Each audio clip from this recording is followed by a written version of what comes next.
Gua mau memperkenalkan seseorang. Namanya adalah Bernard.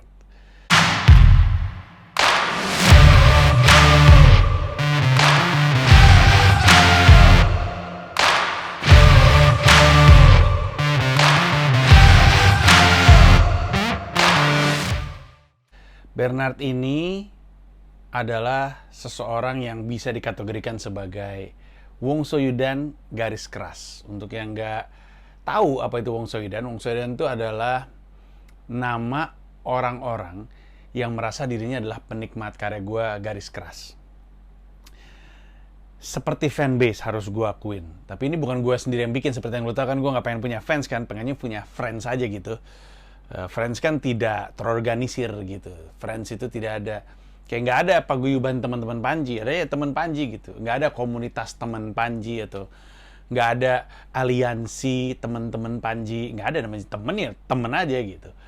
Nah tapi ini ada orang-orang yang memutuskan untuk ngumpul dan mengorganisasi diri mereka, nyebut diri mereka sebagai Wong Soyudan. Jadi dimulainya dengan sebuah akun Twitter, kemudian akun Twitternya akhirnya berpindah tangan, kemudian jadi sumber informasi karya-karya gue, informasi soal gue.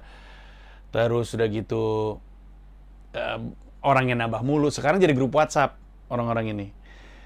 Tapi bukan gue yang bikin, mereka tiba-tiba muncul aja. Dan mereka ngambil nama Wong Soyudan itu dari nama menara yang jadi cita-cita gue. Memang nama gue Panji Pragiwaksono, nama klien gue Wong Soyudo, keluarga gue Wong Soyudo atau bangsa perang atau ksatria. Terus gue waktu itu pernah bilang bahwa salah satu cita-cita pamungkas gue itu adalah berdiri di sebuah gedung yang seisi gedung itu adalah bisnis gue. Namanya Menara Wong Soyudan. Terus mereka ngambil namanya dari situ, terus ya sampai sekarang mereka ngumpul lah. Gue sering suruh mereka bubar sebenarnya. Ngapain sih lu, kelakuan lu mulai kayak fanbase soalnya. Terus yang gue nggak suka dari fanbase itu soalnya jatuhnya jadi kayak ada hierarki, ada kayak ketuanya, ada organisernya, ada yang jadi gatekeeper. Oh lu boleh gabung atau lu nggak boleh gabung, atau ini siapa nih kok lu ngaku-ngaku garis keras tapi kok nggak sowan sama kita atau nggak ngumpul sama kita. Gue tuh nggak pernah suka yang kayak gitu-gitu. Jadi gue nggak pernah pengen punya ada organisasi itu. Cuman pada keras kepala gue suruh bubar, pada nggak mau. Nah terus si Bernard ini adalah salah satu penikmat karya gue yang garis keras lah. Gue pertama kali ngeh dia gara-gara gue waktu itu ngeliat dia di satu acara yang gue gelar di Museum Nasional, Museum Gajah. Nama acaranya adalah Indonesia titik 2. Jadi cara gue untuk mendefinisikan Indonesia lewat 2 pertunjukan. Sorenya mungkin jam 4 sampai jam 6, gue juga lupa, atau setengah 4 sampai setengah 6, atau setengah 5 sampai setengah 6, gue nggak inget. Gue bikin konser rap sekalian luncurin album gue yang keempat, judulnya 32, yang konsepnya lebih ke 32 tahun Soeharto menjabat, makanya logonya 32, terus ada uang 50 ribuan Soeharto zaman dulu, terus ada cipratan darahnya gitu deh. Terus malamnya gue bikin Merdeka dalam Bercanda, stand up comedy special kedua gue, ini tahun 2012. Nah gue ngeh pertama kali dia, karena kalau ada yang punya DVD-nya Indonesia titik 2 double disc gitu, yang ada konser 32 dan ada MDB Mereka dalam Bercanda, lo kan lihat bahwa ada dia lagi jalan menuju panggung ketika musiknya mulai. Mudah sekali untuk mengenali dia karena saat itu kalau gue nggak salah dia antara botak atau rambutnya tipis, tapi yang pasti wajahnya tuh moon face. Gue mengenali itu karena gue aktif di Yayasan Kanker dari tahun 2007. Moon face itu adalah salah satu efek dari kemoterapi. Mukanya tuh kayak ngebengkak gitu, jadi tembem. Nah tapi gue nggak terlalu berkesimpulan banyak karena seperti yang lo tahu, setelah gue botak dan kurus juga orang berpikir gue kanker kan. Dan tentunya salah anggapan itu, sehingga gue nggak mau salah sangka juga. Ya udah gue biarin aja. Tapi gue perhatiin setiap kali gue bikin pertunjukan atau ngerilis karya, dia selalu ada duluan dan beli juga. Terus satu hari itu tahun 2012 ya. Suatu hari di tahun 2019, gue bikin pertunjukan Hiduplah Indonesia Maya yang ada digital download di comika.id. Tapi sampai sekarang tidak gue sebut sebagai stand up comedy special gue. Kenapa? Karena Hiduplah Indonesia Maya itu sebenarnya bukan 100% materi baru. Bahkan lebih tepatnya setengahnya septic tank, setengahnya lagi dibagi dua, joke lama, joke baru. Jadi kalau special lain kan Mereka yang bercanda, ya udah itu semua joke ada di situ. Mesake bangsaku semua joke ada di situ, nggak pernah nyampur di joke-joke lain. Nah, itu tuh terjadi gara-gara usai Septic Tank dapat tawaran untuk manggung di, kalau gue nggak salah sih Colomadu ya di Solo. Gue lupa namanya. Ada gedung pertunjukan bagus banget yang dulunya tuh pabrik gula. Terus bikin pertunjukan di situ, ditanya lu mau bawain materi apa? Gue pikir banyak banget yang nggak nonton Septic Tank kan. Waktu itu di Solo pula. Di Jogja kan sold out soalnya 1.100 sampai 1.200. Jadi gue pikir setengahnya gue bawain dari Septic Tank, cari yang aman-aman, yang oke-oke. Terus sisanya lagi gabungan dari joke baru, joke lama. Jadilah pertunjukan Hidup Indonesia Maya. Abis itu si promotornya seneng, dia bawa lagi ke kota-kota lain, keliling-keliling gitu, terus udah gitu, tapi dia nggak bawa ke Jakarta. Akhirnya gue sama manajemen gue saat itu pikir, kita bikin lah di Jakarta sendiri Hidup Indonesia Maya. Di Ciputra Artpreneur, kebetulan mereka juga nanya, boleh nggak bikin show di tempat kami, karena kayaknya tempat ini cocok untuk stand up. Ya udah, bikinlah di situ. Dan sampai sekarang banyak yang suka Hidup Indonesia Maya, tapi sebenarnya joke yang mereka suka itu datangnya dari Septic Tank. Nah, pertunjukan itu sudah ludes. Lalu H-1, gue dapet DM dari seorang perempuan. Perempuan ini ternyata adalah adiknya si Bernard. Dia bilang, masih ada tiket nggak? Soalnya Bernard itu kondisinya lemah. Dia punya tumor di otaknya, dan dia kemana-mana pakai kursi roda, tapi dia udah beli tiketnya. Cuman, karena dia terlalu lemah, dia nggak bisa berangkat sendirian, mesti ada yang nemenin. Termasuk nemenin di dalam, takut kenapa-kenapa kan. Tapi tiketnya habis. Si kakak saya, si Bernard ini udah mau ngelepas tiket dengan kesal gitu. Dia marah-marah gitu karena dia nggak bisa nonton. Terus Vitanya, adanya, bilang, bisa nggak gue beli tiket gitu.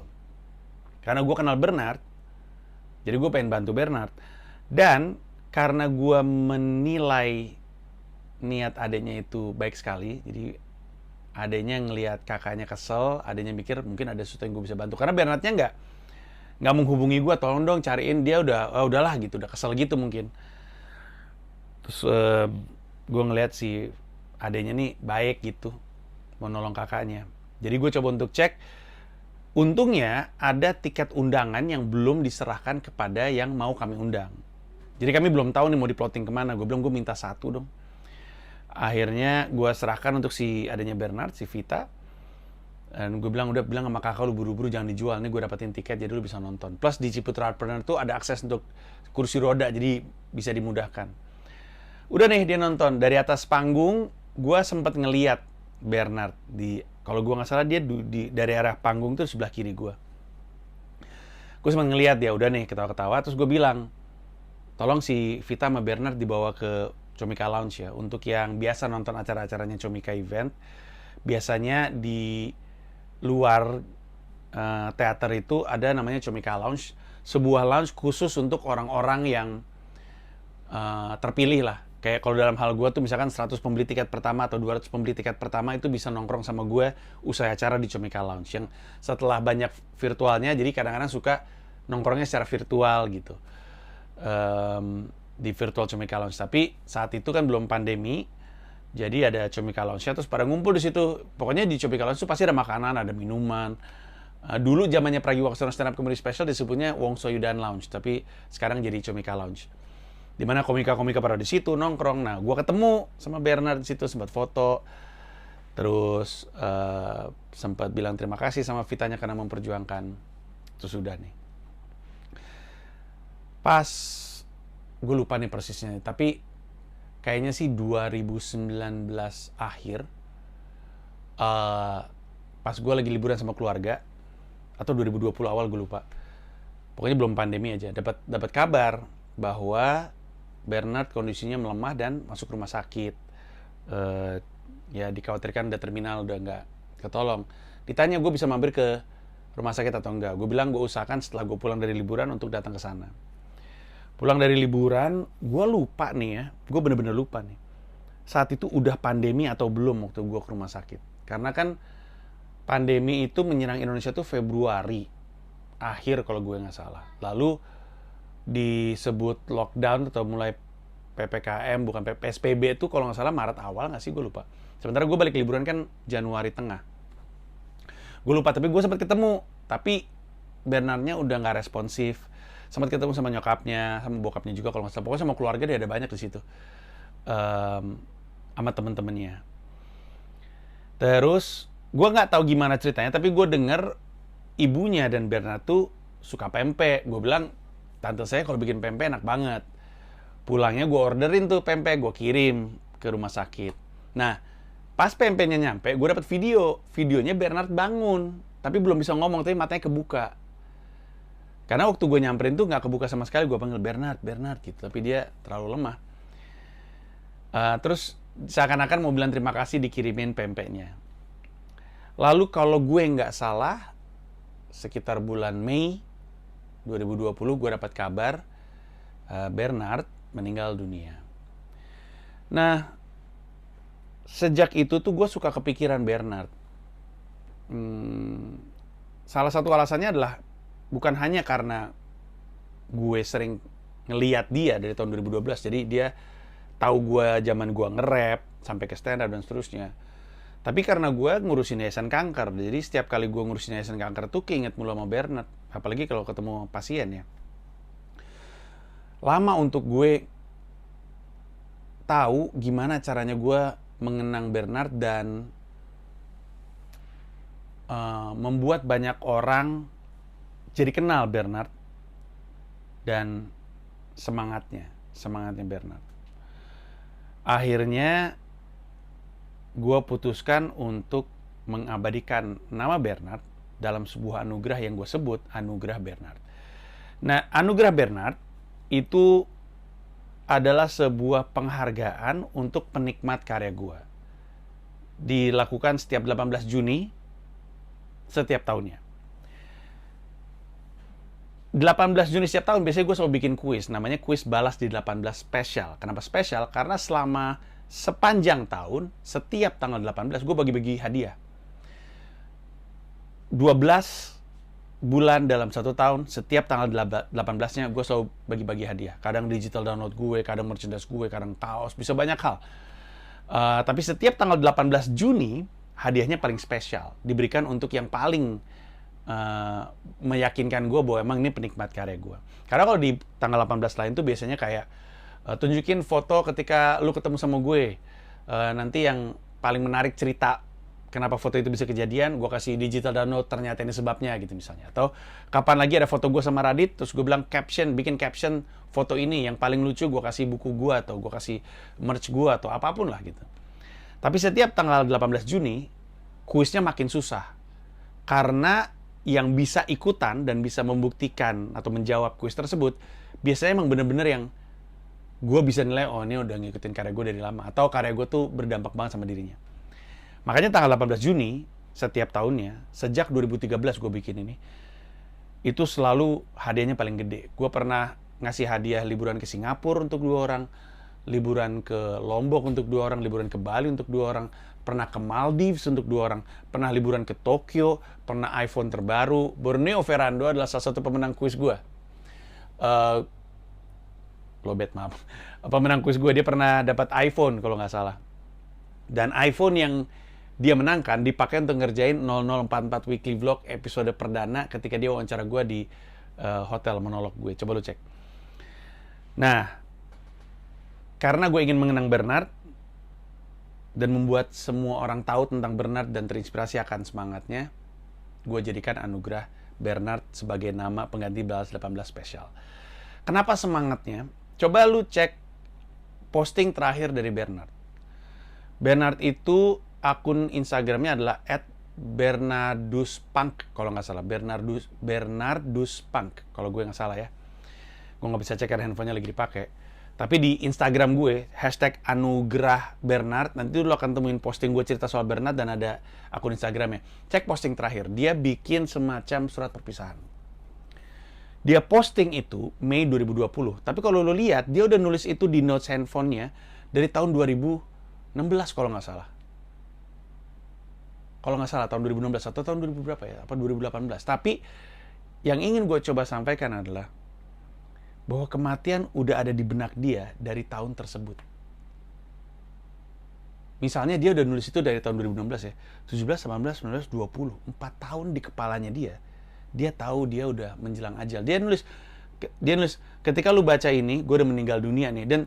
Dan tulisannya dia tuh nggak sedih, malah dia banyak bercandanya, banyak nyela-nyela orang gitu.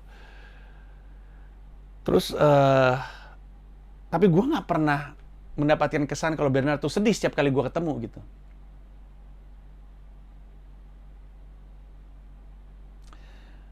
Dan itu mengagumkan sekali. Mungkin ketika nggak lagi sama gue, tentu dia ada sedihnya, mungkin pernah nangis, mungkin pernah marah-marah, depresi juga mungkin. Tapi setidaknya kepada dunia sekitar, dia nggak nunjukin itu. Setidaknya di tulisan itu enggak. Padahal kalau misalkan kita tahu ajal menjelang, mungkin kita, gue nggak tahu. Dan ternyata dalam masa-masa itu, salah satu yang membuat dia senang dan semangat dan happy terus adalah karya gue.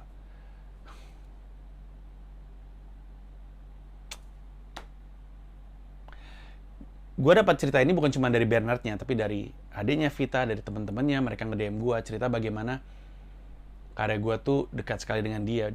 Vita bahkan pernah cerita bahwa Vita pengen minjem DVD stand up gue, nggak dikasih karena takut rusak. Segitu ngejaganya dia sama karya gue. Gue pengen semua orang ingat Bernard, semangatnya, keberaniannya menghadapi maut di depan mata dengan senyum, dengan semangat. Sekalian mengingatkan bahwa kadang-kadang kita tuh nggak ngeh loh bahwa apa yang kita lakukan tuh punya dampak untuk orang. Gue nggak ngeh kalau Bernard tuh ternyata berpegangan dengan karya gue hari demi hari untuk menghibur dia gitu. Melewati pengobatan kemoterapi yang kita tahu berat gitu. Nggak tahu gue. Kadang gue menilai kecil karya gue. Gue bilang, gue kan cuma pelawak gitu. Kerja gue juga bikin joke, cuma nyampah gitu misalnya. Gue pernah ketemu sama seorang ibu tepatnya, yang belakangan ini sering open mic. Kata anak-anak komunitas, setiap kali open mic dia selalu bawa anaknya. Ibu ini sebenarnya depresi karena ditinggal suaminya, lalu lagi buka YouTube nyari cara bunuh diri. Jadi dia lagi buka YouTube, mau cari cara untuk dia bunuh diri. Ketemu video stand-up-nya Coki Anwar, of all people. Lalu ketawa ngeliat Coki Anwar, kan kita tahu joke yang tolol gitu kan. Ngejoki Pardede nih ya, Coki Anwar loh. Joke tolol gitu. Terus tiba-tiba mengurungkan niatnya untuk bunuh diri dan memutuskan kayaknya gue stand up aja deh. Wow. Lu pasti nggak nyangka kan Coki Anwar yang joke-nya, selamat malam orang-orang lemah yang kalau nonton bioskop menghadap layar. Saya menghadap proyektor. Itu joke-nya dia. Lu pasti nggak akan nyangka bahwa komika dengan joke seperti itu bisa nyelamatin nyawa orang. Jadi dengan anugerah Bernard, gue mau menemukan lagi orang-orang yang punya semangat kayak Bernard, tapi juga kena dampak sama karya gue, sebagaimana Bernard terdampak sama karya gue. Pada saat yang bersamaan gue pengen memperkenalkan orang semangatnya Bernard. Untuk terus mencoba untuk positif, sesulit apapun hidup. Sebaliknya, gue mau ngingetin lu bahwa kadang-kadang yang kita lakuin, yang kita anggap mungkin gak ada nilainya, ternyata bisa ada dampaknya untuk orang. Dengan itu, gue mau ngumumin kuis Anugerah Bernard di tahun 2022 ini. Dengan hadiah, satu orang pemenang akan gue terbangin ke New York, gue beliin tiket pesawat bolak-balik, gue bayarin hotel menginap 2 malam, kemudian akan nonton gue stand up di New York. Periode terbangnya sekitar September, Oktober, November, sekitar ini. Jadi kalau lu nggak punya paspor atau lu belum punya visa, lu punya waktu untuk ngurus. Nah, tiket pesawat gue yang bayarin, nginep gue yang bayarin 2 malam, tiket untuk nonton gue stand up di New York gue yang bayarin. Kalau lu mau extend, kasih tahu gue. Siapapun yang menang nih, kalau extend kasih tahu gue, karena nanti gue kan yang mesenin tiket baliknya. Jadi menyesuaikan sama extendnya lu. Nah, tapi uang visa lu harus pakai uang lu sendiri, karena gue nggak mau ngasih uang cash. Karena kan kalau tiket pesawat sama hotel, gue bisa ngasih lu voucher, udah ada tiket hotelnya, tiket pesawatnya udah ada, gue bisa kasih ke lu. Terus voucher hotelnya juga bisa gue kasih ke lu, nggak perlu cash. Lu terima udah tiket pesawat sama voucher hotel. Kalau visa kan gue mesti ngasih cash. Nah, gue nggak mau ngasih duit ke lu, gue nggak mau transfer karena gue nggak pengen, bang, sorry bang, bisa transfer 500.000 aja, soalnya waktu itu sempet kepake, gue nggak pengen deh kayak gitu-gitu. Atau gue udah beliin tiket, bang, sorry bang, gue belum sempet aja nih untuk ngurus visa dan segala macamnya, duitnya, gue nggak pengen deh kayak gitu-gitu deh. Jadi visa lu ngurus sendiri, paspor lu ngurus sendiri. Bagus kalau lu udah punya paspor, visa dengan visa turis berlaku masih di tahun ini gitu. Tapi kalau nggak, lu punya waktu. Gue nggak bisa janji bahwa kita akan nongkrong atau kita akan makan setelah itu. Nggak bisa janji. Kenapa? Karena gue kan udah sama keluarga gue tuh di situ tuh. Jadi pasti gue akan antar jemput anak gue sekolah, atau lagi sama Mila, atau lagi open mic di satu tempat ke tempat lain. Gue juga nggak tahu gue manggungnya di yang mana, di jam berapa, apakah restoran masih buka setelahnya, karena gue nggak bisa makan berat sebelum show. Tapi yang bisa gue janjikan adalah satu orang dapat tiket pesawat bolak-balik ekonomi, kemudian dapat hotel. Hotelnya gue belum bisa pastikan, tapi gue nargetinnya namanya Pod 51. Coba cari aja di Instagram, ada tuh hotel kecil tapi bagus, lokasinya strategis di Manhattan, rooftopnya oke. Gue sendiri suka nginep di situ zaman gue masih banyak bolak-balik sebelum punya rumah dan tempat tinggal di situ. Nah, sekarang cara menanginnya. Kasih tahu gue lengkap dengan bukti, karya gue yang mana yang paling berkesan atau paling berdampak atau paling punya makna untuk lo. Cerita aja.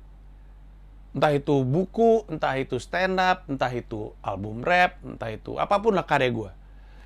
Cerita soal satu karya gue yang paling berdampak sama lo, atau paling lo suka, atau paling berkesan sama lo, atau paling ngebekas sama lo. Apapun itu, dalam format apapun. Lu boleh nulis di Twitter, bikin Twitter thread, bisa posting foto di Instagram, karena lu mau ngasih lihat buktinya kan, nih gue punya bukunya gitu. Dan kasih tau gimana caranya buktiin bahwa itu buku lu, bukan buku pinjaman dari temen lu. Habis itu lu terus di captionnya tentang penjelasannya, atau lu bikin YouTube video, atau bikin Reels, atau bikin TikTok, atau bikin YouTube Shorts, atau bikin blog, atau bikin Facebook page, Facebook Notes, atau bikin podcast, apapun itu terserah, tapi pastiin itu dirilis ke sosial media pakai hashtag Anugerah Bernard. Jangan lupa mention gue atau tag gue di Instagram. Dibuka sampai dengan 30 Juni 2022. Jadi 18 Juni entry-nya gue buka sampai 30 Juni jam 12 siang ditutup, lalu paling telat jam 9 malam di hari yang sama gue umumin. Jam 12 siang, tanggal 30 Juni ditutup, kemudian gue umumin paling telat di tanggal 30 Juni jam 9 malam. Nah, seperti biasa, kalau di bulan Juni, balas 18-nya, itu biasanya entry-nya tuh, setoran keikutsertaan kuisnya tuh numpuk di akhir-akhir. Yang mana nggak apa-apa juga, cuman kalau lu pengen lebih kebaca sama gue sih secepat mungkin, karena kalau udah mulai lu masukin tanggal 30 pagi itu bisa puluhan pada masuk, dan gue tutup jam 12, habis itu gue cuman punya waktu pendek banget untuk kemudian nentuin pemenangnya. Kalau mau gue lega ngelihat karya lu secepat mungkin ya, ini kan lu tahunya kan tanggal 18 nih, entah besok entah lusa, pokoknya lu punya waktu lah. Intinya sih gue pengen percaya bahwa emang ternyata karya gue ada dampaknya buat lo. Sebagaimana karya gue pernah punya dampak untuk Bernard. Hadiahnya gede, lo bisa hitung sendiri value-nya seperti apa. Makanya agak susah. Makanya gue bisa mastiin bahwa yang menang udah pasti emang penikmat karya gue. Karena bounty hunter banyak kan. Quiz hunter tuh banyak. Tapi kan nanti kan dari ceritanya mereka, dari jawaban mereka, ketahuan apakah ini benar-benar ngerti karya gue atau enggak. Jadi silakan, gue tunggu. Jangan lupa pakai Anugerah Bernard, kita kenang Bernard, supaya semangat Bernard hidup terus di hati kita, di hati lu, di hati siapapun yang mengikuti perjuangan lu ikutan Anugerah Bernard. Terima kasih banyak. Gue gak sabar untuk ngumumin siapa pemenangnya dan nonton sama gue di New York. Thank you. Bye-bye. Terima kasih udah nonton video ini dan juga terima kasih udah subscribe kanal YouTube gua. Gua mau ngasih tahu bahwa gua membuka YouTube membership dan ada 3 jenis penawaran. Ada satu paham Rp30.000, ada satu rasa Rp125.000, ada satu jiwa Rp1,5 juta. Masing-masing punya manfaat-manfaat tersendiri. Ada konten-konten khusus yang gue siapkan untuk para member. Kalau tertarik silahkan mampir ke home, klik join.